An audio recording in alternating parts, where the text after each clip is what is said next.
My name is Andrew, and I was 15 at the time this happened.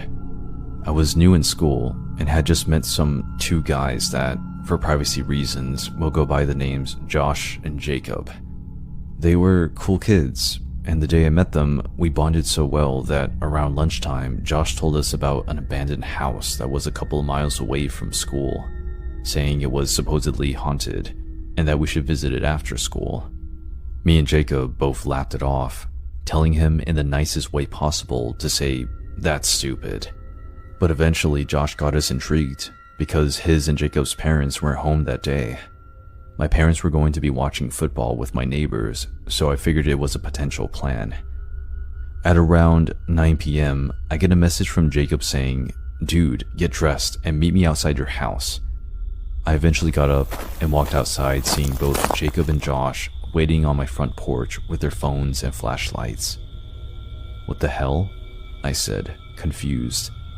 "Why did you bring flashlights?" Jacob and Josh looked at each other, then back at me. "We're going to break in the abandoned house by Rail Point Road." No, I said to them.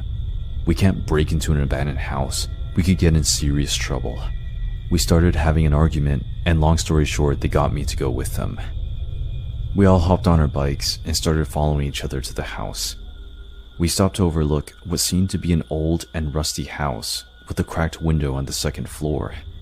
Josh enthusiastically got off his bike and tried to open the door, starting to get mad that it was locked.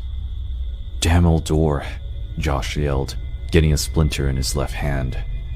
"I got it," Jacob said, putting a cloth on his arm and breaking the glass next to the door, unlocking the door and opening it.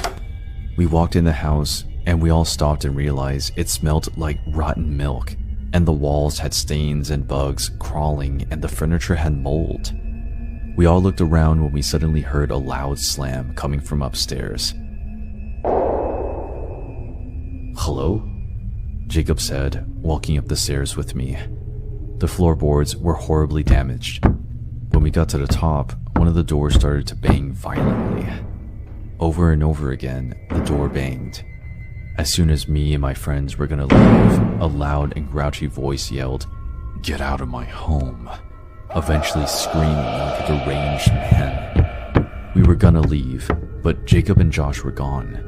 They vanished. I quickly hid in the closet and heard the loud bangs and screams coming from the man getting closer. The man busted through the door and started to throw things and scream from the top of his lungs. "Where are you?" I was so scared I felt like I was gonna cry, but I somehow stayed silent. The man stopped and walked out of the room. I got out of the closet and eventually jumped out the window. When I got out from the window, I started to run, and as I looked back at the broken window, I saw the man's face smiling with his big, bulgy eyes and his huge, crooked teeth. I got on my bike and just sped home. Ever since then, I never saw Jacob and Josh again. Never showed up to school those days. Till I got a package, and it was a bloody shirt that had a note on it that said, "Miss me yet?"